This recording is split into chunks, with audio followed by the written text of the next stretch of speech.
자, 오늘 세 주간에 걸쳐서 나만의 문둥병 사건을 살펴보고 있어요.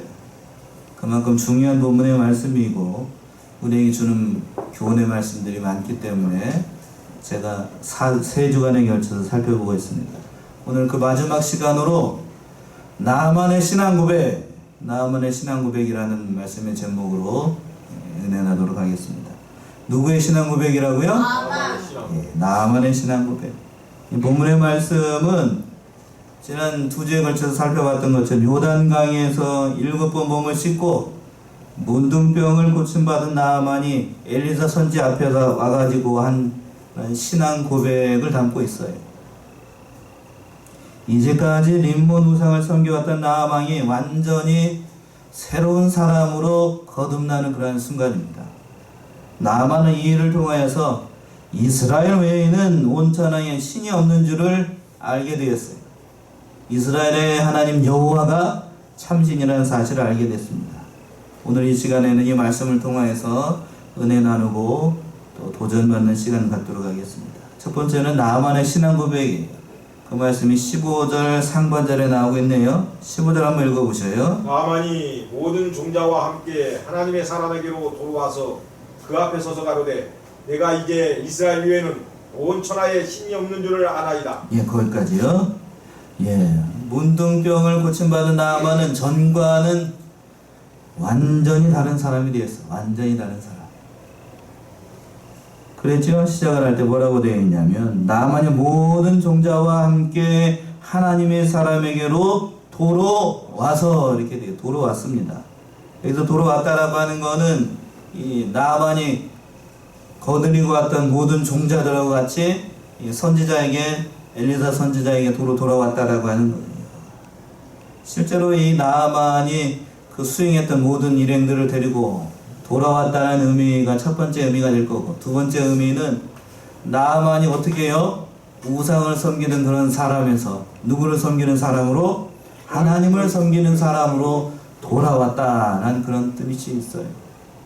진실로 이 사건을 통해서 나아만이 돌아왔어요. 나아만이 우상 섬기던 사람이 요단강에서 그 이적의 역사를 체험하고 난 다음에 하나님의 사람이 된 거예요. 또 그 앞에 서서라고 되어 있습니다. 그랬지요? 그 앞에 서서 가로되 이렇게 되어 있는데, 이 하나님의 사람에게로 돌이킨 다음에 나아만의 모습이 완전히 다른 사람이 되었어요. 그 인격이 참 고상하고 훌륭한 인격의 사람으로 변한 모습을 보게 됩니다.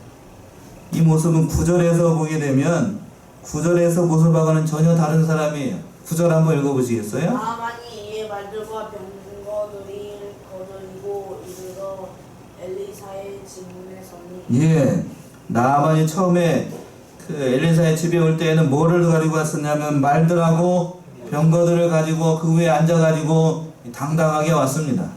그런데 이 요단강에서 7번 씻고 난 다음에 그 이적을 체험하고 난 다음에 어떻게 왔냐면 엘리사의 집에 온 건 사실인데 전혀 다른 모습으로 왔어요.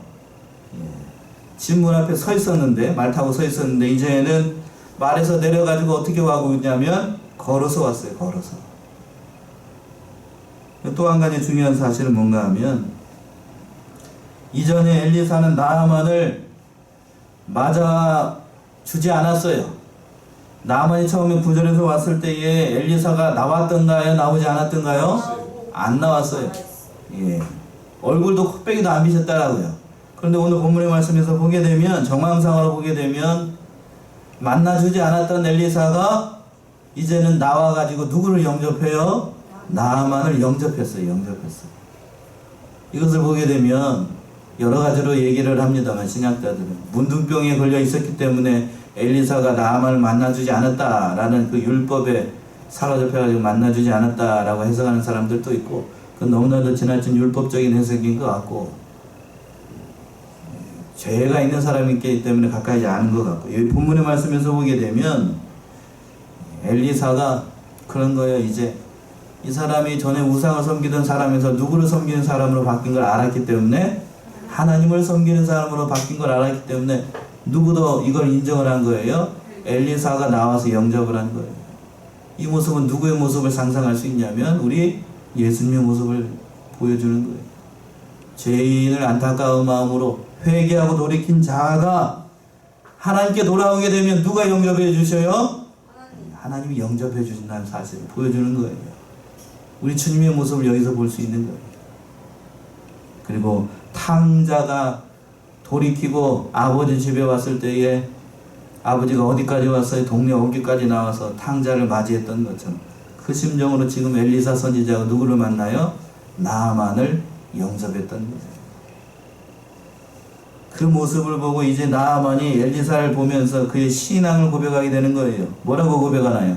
아주 중요한 말씀이죠. 오늘 말씀에서 제일로 중요한 말씀 같은데, 내가 이제 이스라엘에 있는 온 천하에 신이 없는 줄 아나이다.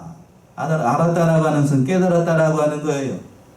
나아만이 이 일을 통하여서 이스라엘의 신 여호와가 모든 신 중에서 가장 뛰어난 신이고 참신이라는 사실을 고백하는 아주 멋진 신앙 고백입니다. 나아만은 오로지 이스라엘 하나님 여호와만을 통해서, 그 여호와 하나님을 통해서 자신의 병이 나음을 받았다는 사실을 깨닫고 이와 같이 고백을 하는 거예요. 이러한 나아만의 고백은 앞에서 이미 살펴봤던 것처럼 8절에서 엘리사 선지자가 얘기했던 그 말씀에 그 호응하는 말씀이에요. 8절에서 뭐라고 그랬냐면 엘리사가 이스라엘 왕한테 고백을 할 때 저가 이스라엘 중에 누가 있는 줄 알게 하리라, 선지자가 있는 줄 알게 하리라 라고 말씀하셨는데, 그 말씀처럼 나아만이 지금 그렇게 고백을 하는 거예요. 이스라엘에 참으로 참신인 하나님이 있다는 사실을 나아만이 깨닫게 된 겁니다. 그러니까 이렇게 고백을 하는 거예요. 내가 이제 이스라엘 외에는 온 천하에 신이 없는 줄 아나이다. 여러분들도 그렇게 믿으시나요? 하나님 외에 참신이 없어요.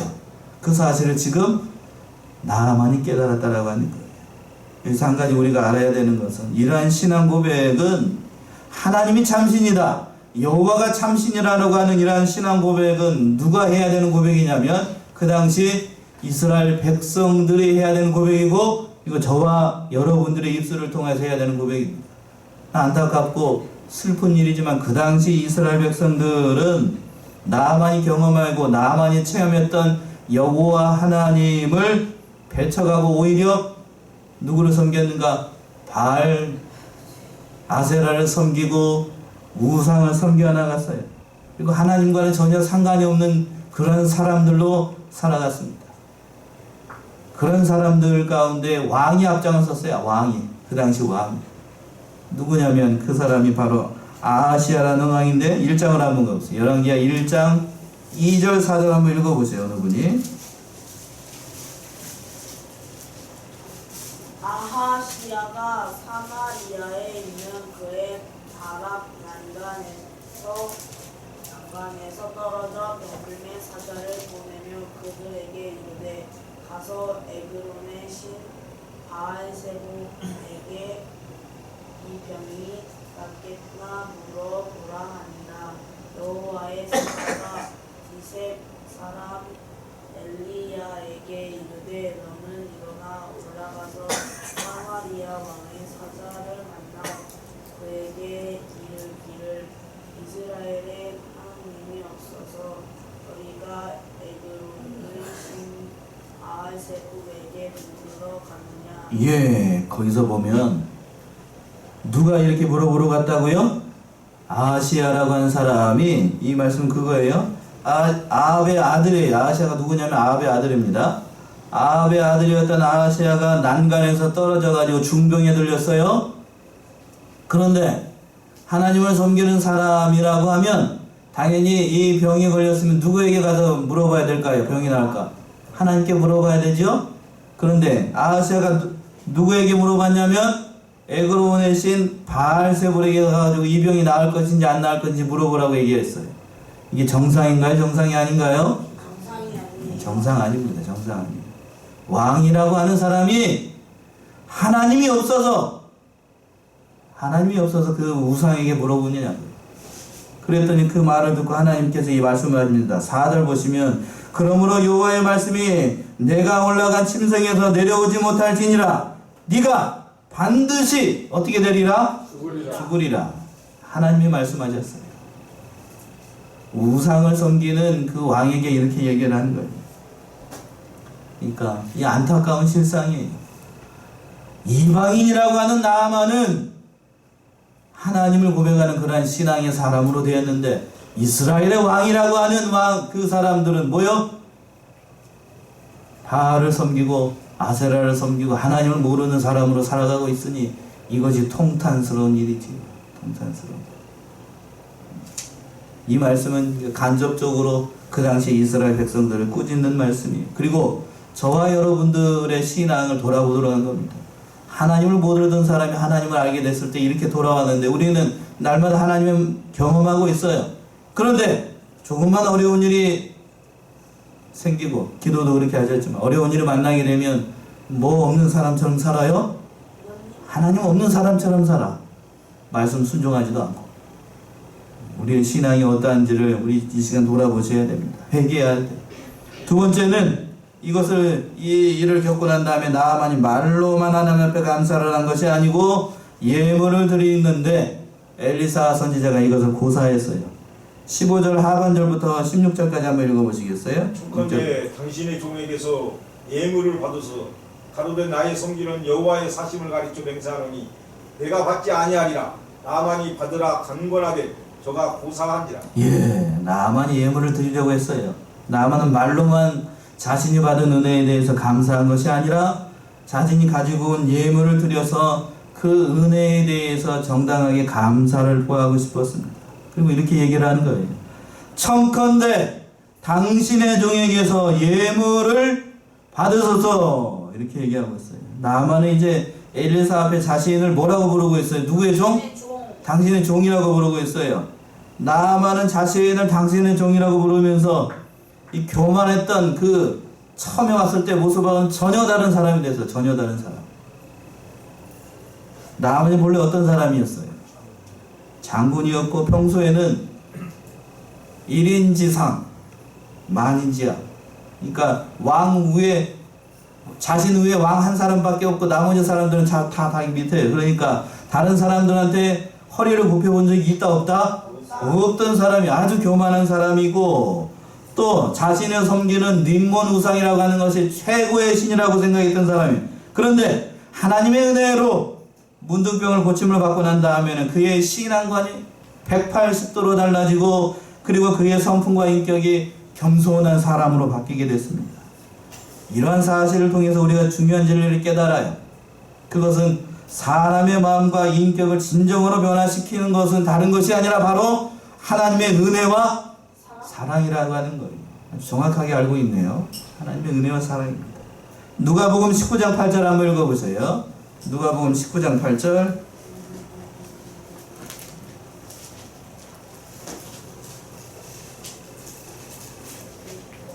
삭개오가 서서 주께 여짜오되 주여 보시옵소서, 내 소유의 절반을 가난한 자들에게 주겠사오며 만일 네 것을 토색한 일이 있으면 4배나 갚겠나이다. 예. 삭개오가 예수님을 만나서 구원을 얻고 회개하고 난 다음에 한 고백이, 삭개오는 예수님을 통해서 구원을 맛보자 재산의 절반을 누구에게 주고? 가난한 자들에게 주고, 토색한 것이 있으면 몇 배를 갚아요? 4배를 갚겠다라고 했어요. 그러니까 하나님의 은혜를 진실로 경험하고 체험한 사람들은 그 인격과 신앙이 근본적으로 변한다는 사실을 보여주고 있는 거예요. 그런데 세상 불신자들은 이렇게 말하는 사람들도 있습니다. 사람을 변화시키는 것은 교육으로도 가능하고, 또는 엄한 법으로도 가능하고, 또는 자기 수양으로도 가능하고, 혹은 무력으로도 사람을 변화시킬 수 있다라고 얘기를 합니다. 물론 이러한 방법들도 일시적으로는 사람을 변화시킬 수 있어요. 얼마만큼 변화시킬 수 있다고요? 일시적으로 변화시킬 수 있어요. 일시적으로. 그러나 상황이 바뀌게 되면 교육도, 법도, 교화도 그 효력이 다 이루어지게 된다라고 하는 거예요. 그러한 방법으로는 사람이 진정으로 변한다, 변하지 않는다? 안 변해요, 안 변해요. 안 변합니다. 타락하고 부패한 인간의 본성을 가지고 있는 우리는 그것이 조금만한 영향력을 행사하지 않게 되면 다시 고개를 듭니다. 즉 세상의 방법으로는 인간을 근본적으로 절대로 변화시킬 수 없다라는 거예요. 오직 하나님의 은혜와 사랑 안에서만 부패한 인간의 본성을 누르고 사람이 자기의 그릇됨을 발견하고 회개하고 돌이키는 역사가 일어난다라고 하는 겁니다. 지금 하나님의 권능을 몸소 체험한 나하만이 그러한 모습을 보여주고 있는 겁니다. 그래서 하나님의 종인 엘리사에게 자신을 지극히 낮추고 자기를 누구라고 부르고 있어요? 당신의 종이라고 부르면서 극진한 예우를 갖추면서 간곡한 마음으로 자신이 가지고 온 그 예물을 받아달라라고 강권을 한 거예요. 강권을 했습니다. 그러나 엘리사가 이걸 받았는가? 안 받았지요? 안 받았습니다. 16절 다시 보시면 가로되 나의 섬기는 여호와의 사심을 가리켜 맹세하노니 내가 받지 아니하리라. 받았다고요? 받았지 않았다고요? 안 받았어요. 안 받았어요. 엘리사는 나하만이 주는 예물을 받지 않았습니다. 이거에 지지 않고 나하만도 보통 사람 아니잖아요. 보통 사람 아니니까 받으라고 강권을 했습니다. 그러나 엘리사도 만만치 않은 사람이니까요. 끝까지 고사를 했습니다. 아마 그림이 그려질지 모르겠는데 여러 차례 받으세요. 안 받으세요. 안 받습니다. 이렇게 했을 것 같아요. 그렇다면 제가 여러분들한테 한번 여쭤볼까요? 여러분이 엘리사라고 하면 어떻게 하시겠어요? 받아요. 좀 숨이라도 쉬고 난 다음에 얘기를 해야지. 바로 받는다고 하면 내가 얘기할 수가 없잖아요. 여러분이 엘리사라고 하면 이게 지금 솔직한 심정일 거예요. 받는다 안 받는다? 받아요. 받아요. 아마 그럴 거려. 겉으로는 안 받습니다. 안 받습니다. 안 받습니다. 이럴 거고 안 받습니다. 안 받습니다. 할 거예요. 예, 그럴 거예요. 아니면 뒤로 가면서 안 받습니다. 안 받습니다. 그만큼 참 이 일을 고사한 것을 보게 되면 엘리사의 성품과 인격이 어떠하다는 것을 잘 알 수가 있는 거지요. 그렇다라고 하면 여기서 그런 의미가 아니고 한 가지 더 생각해 볼 것은 왜 엘리사는 나하만이 준 이 예물을 계속해서 고사를 하면서 받지 않았을까? 그 이유는 나하만을 문둥병을 고친 거는 자기가 고친 게 아니고 누가 고쳤지요? 하나님이요. 하나님이 고친 거예요. 하나님이 고쳤기 때문에 자기가 받을 것이 아니라고 하는 거예요. 그런데 그 당시 이방 제사장들과 주술사들과 우리식으로 얘기하면 무당들은 어떻게 해서라도 뭘 받아요? 복채를 받으려고 그냥 별짓을 다 해요. 심지어는 사람을 속여서까지 어떻게 하든지 그냥 막 뜯어내려고 그랬던데, 그러나 그러한 이방 관습에 찌들어 있었던 나하만은 그래서 이렇게 주려고 했던 것일 수도 있어요. 그런데 이 나하만은 그런 신앙관에 쩌들어 있었기 때문에 하나님은 그런 분이 아니라는 사실을 알도록 하기 위해서 누가요? 엘리사가 이 예물을 받지 않은 거예요. 하나님은 거저 값없이 은혜를 베푸시는 자비와 긍휼이 무한하신 분이라는 사실을 깨닫도록 하기 위해서 엘리사 그 예물을 받지 않았던 겁니다. 만약에 엘리사가 다른 이방 제사장들이나 지금 저희들처럼 그 예물을 받았다라고 하면 자칫 대가를 바라고 엘리사가 뭐를 했다고 하는 것, 이적을 행했다라는 것을 그렇게 하는 것으로 오해를 할 수가 있기 때문에 엘리사가 이것을 받지 않은 거예요.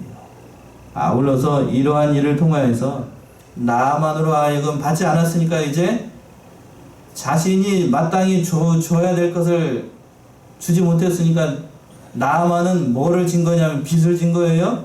누구한테? 하나님께, 그리고 엘리사한테 빚을 진 거예요. 빚을. 그러니까 계속해서 마음에 빚이 있도록 한 거예요. 빚이 있도록. 하나님의 은혜에 감사하면서 살아가도록 하기 위해서 이렇게 한 거예요. 궁극적으로는 받지 않은 이유가 거기 있었던 거예요. 나만을 좀 더 누구에게 가깝게 하도록 하기 위해서, 하나님께 가까이 임하는 그런 사람으로 인도하기 위해서 엘리사가 섬세하게 배려를 한 겁니다. 실제로 한번 생각을 해보자고요. 만약에 엘리사가 나아만의 그 예물을 받았다라고 하면 나아만은 자신이 치료받은 병에 대해서 돈을 줬으니까요.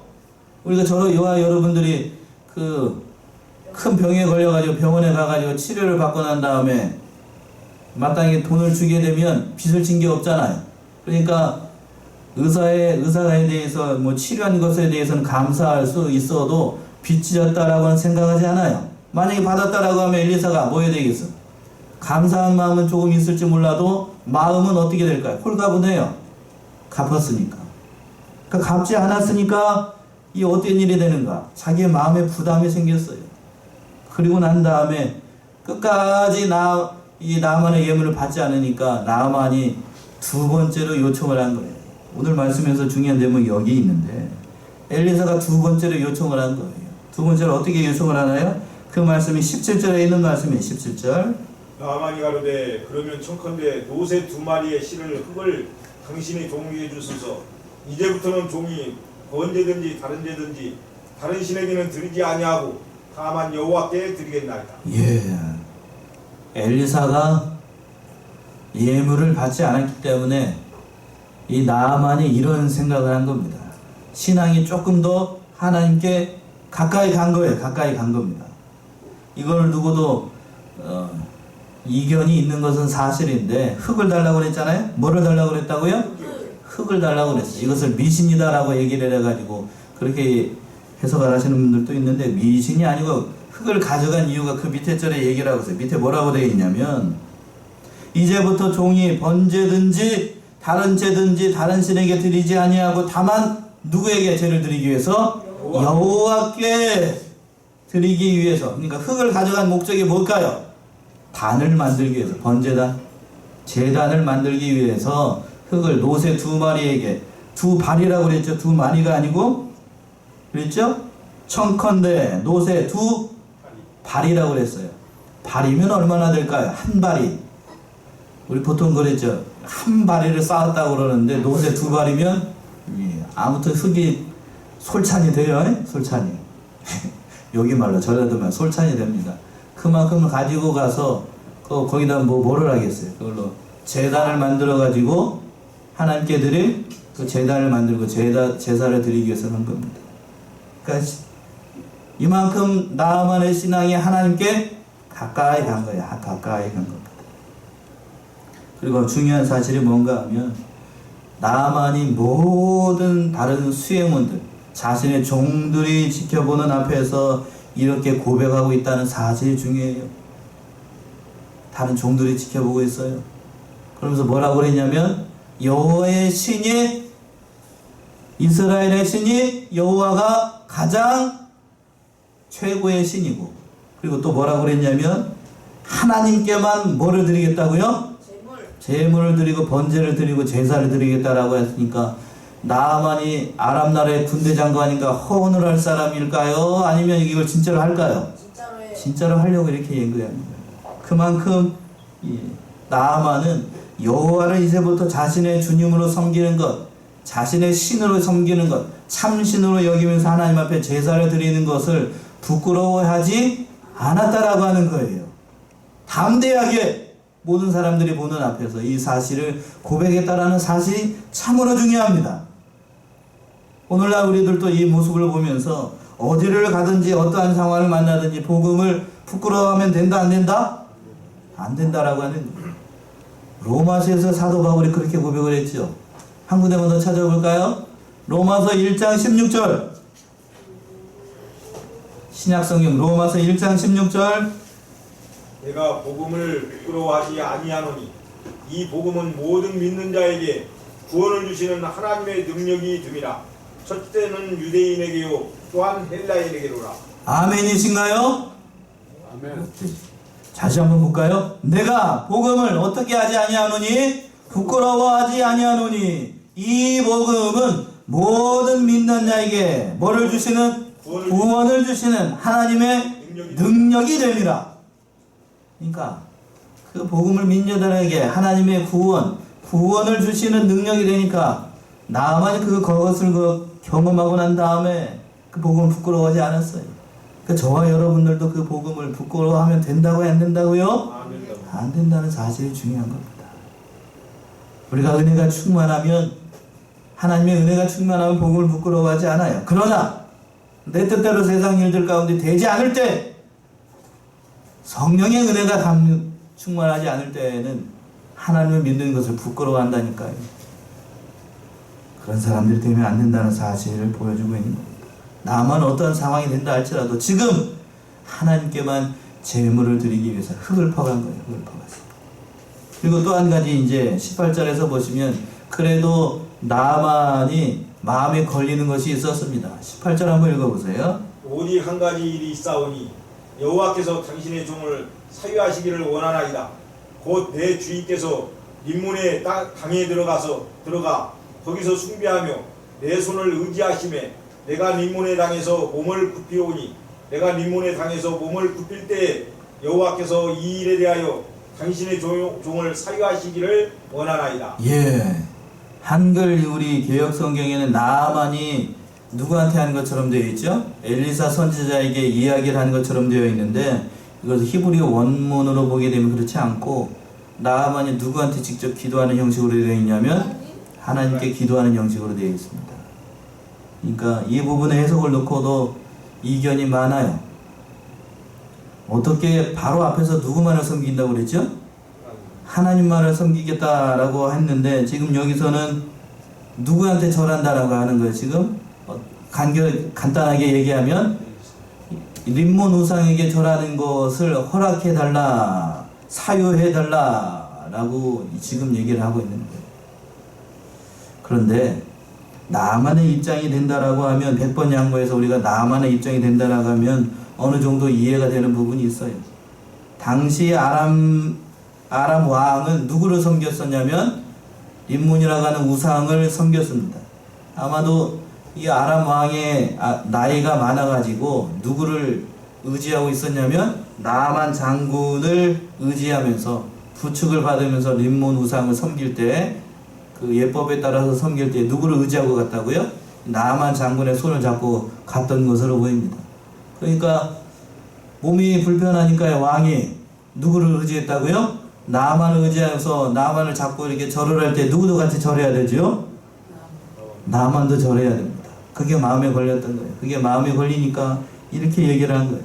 비록 제가 누구한테 고개를 숙이더라도 이 우상에게 고개를 숙이더라도 자신의 마음은 누구를 섬기고 있다는 뜻인가 지금?